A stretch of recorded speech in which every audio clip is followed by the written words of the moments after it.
Okay guys, welcome back to part 5. Part 4 saw us doing the undercarriage, but now I'm going to crack on with the turtle deck, which is 1/64 ply, which I've now got, so let's crack on. It's 2 cracks. I've just added some extra balsa on top of these long ones because there's not a lot to stick the ply to, so that's what I've done. And I'm going to, it's sheeted from here, well the hatch is here. I've included the extra wood on there. Actually, I think I might just give that a nice straight unfeathered edge since it's the hatch. So yeah, on the way round. Not sure I'm going to hold it on yet, magnet suspect. So I was just thinking I might sheet from there to there and do the hatch separately, and then this will be block. So to save having to cut a rather tricky piece in there, I thought I might just go up to there and possibly trim it, but piece of paper, make a jig, goes over there like that. And I'll just mark the front of that because I can. So if we cut our piece of 1/64 ply to this template, I'll go overboard a little bit so as I've got something to, that's maybe a bit too much overboard actually. Let's come back a little bit.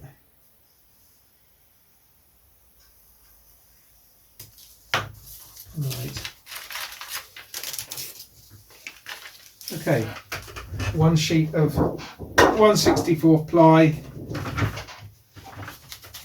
from Model Shop Leeds. I'm not sponsored by them, but their service is so good, it's worth mentioning.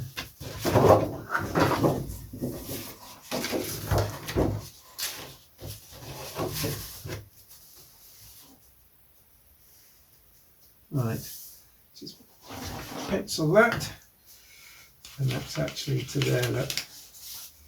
So I'll draw that. Now the thing about this is you can, so thin you can cut it with scissors. And it makes a lovely wobbly noise. Make sure you can see what's going on here. Just before I cut that length, I'm going to double check it.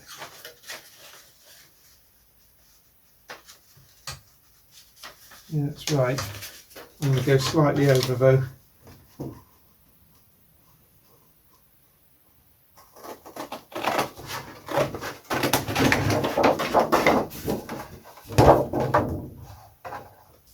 Take it off the undercarriage.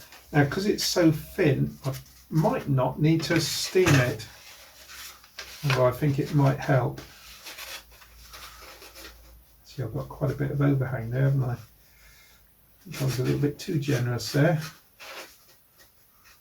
Let me get my steamer going. We'll just give that a quick steam. And while that steamer's going, while it's getting up to speed, I'll just give it a bit of a soak on the back here. This is a steamer which is made, I think, for like steaming curtains and stuff like that, but I don't want to use it for that. No sir, I'm going to use it for this.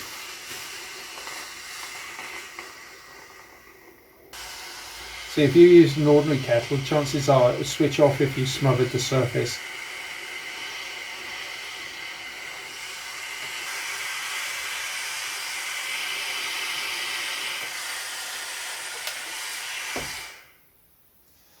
Right, let's get some glue on. I'm going to glue it there, up to the front.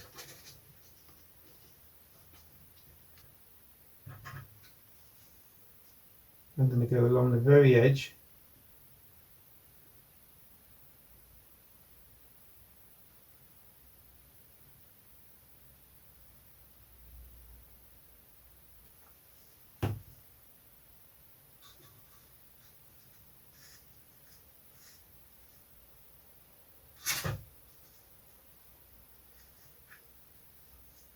I am aware that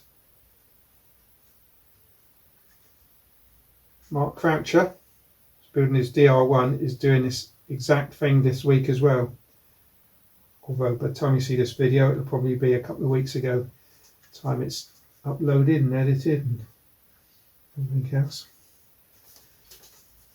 Right, the only thing I've got to line up is that back edge, which stands slightly proud of the. It's going to be slightly proud, but the tissue or covering is going to go down over it. Right, I don't know how Mark did this without it slopping all over the place, but let's just try. It's got to be a technique here, which I'm not getting. Let's try this. I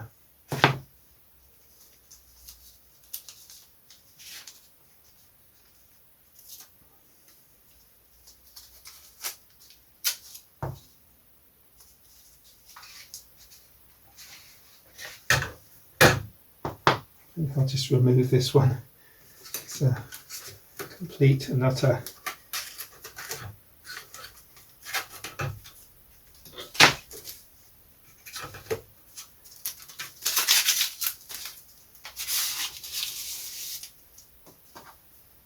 mess. That one's too short, it's popped off.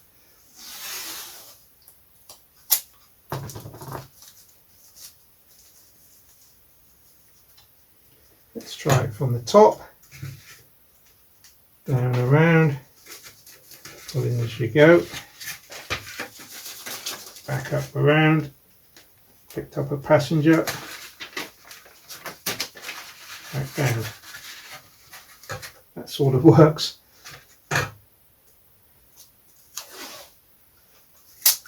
It needs to be longer. I wonder if I can extend it.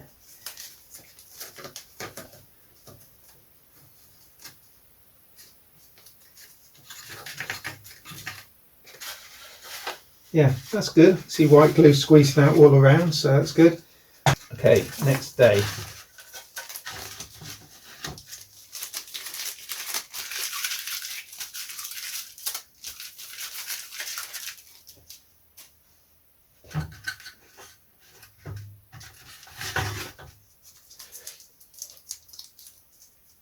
Here's the hatch covered, waiting to be trimmed.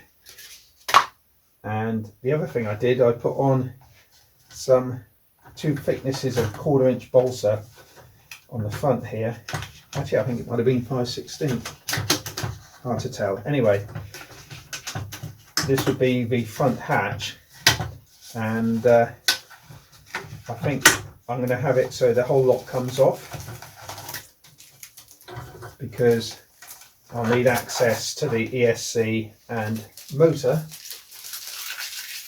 So, and that's going to be fun shaping that. Just a couple of bits of I just sawed through to get it to go round.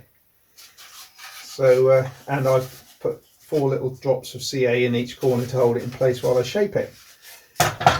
So, next thing to do is to trim this down, trim that down, and trim this down.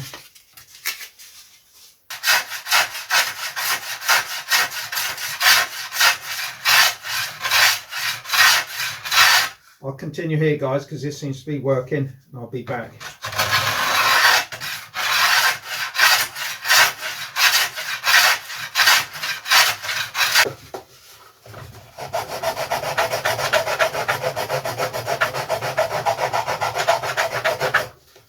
I just want to do that join because I want to see how good it's looking or how bad. I think this hatch has come up slightly here, and I'm going to have to put just a bit of 1/8 balsa on the top of that ply former, just to bring it all up to the same height. These things have to be done sometimes.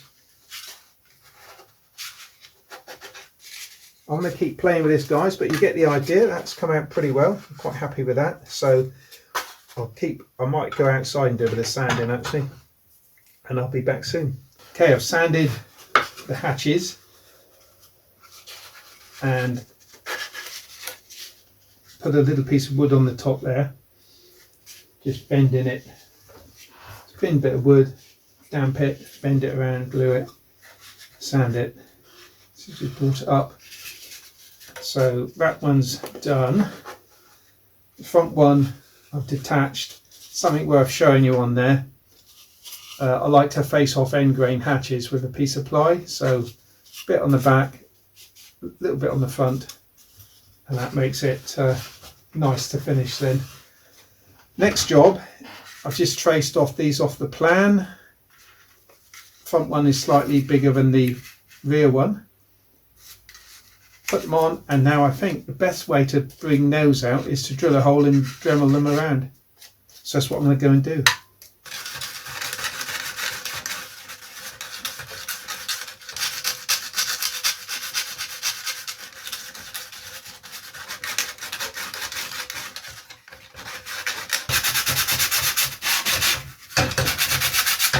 We are nice cockpits.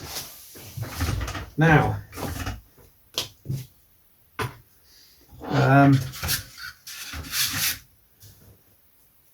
I noticed that when I put this on, it was slightly bowed in the middle and didn't touch the former, so consequently it's a little bit above these stringers. So I think what I'm going to do, I want to add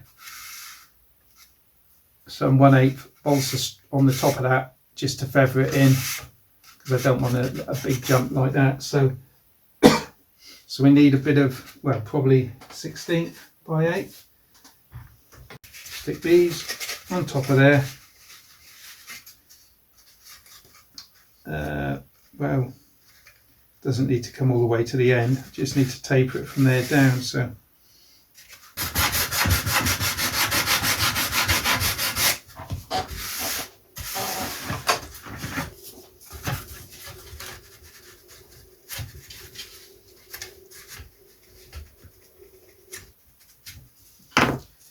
okie doke, that fits all right still, so we'll call that done for the minute.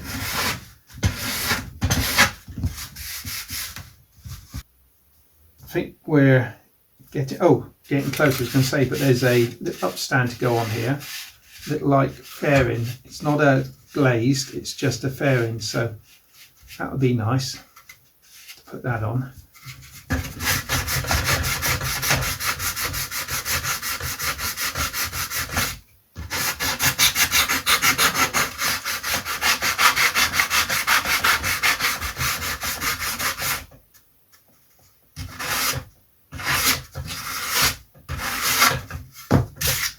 Find a bit of wood and fabricate that, I think.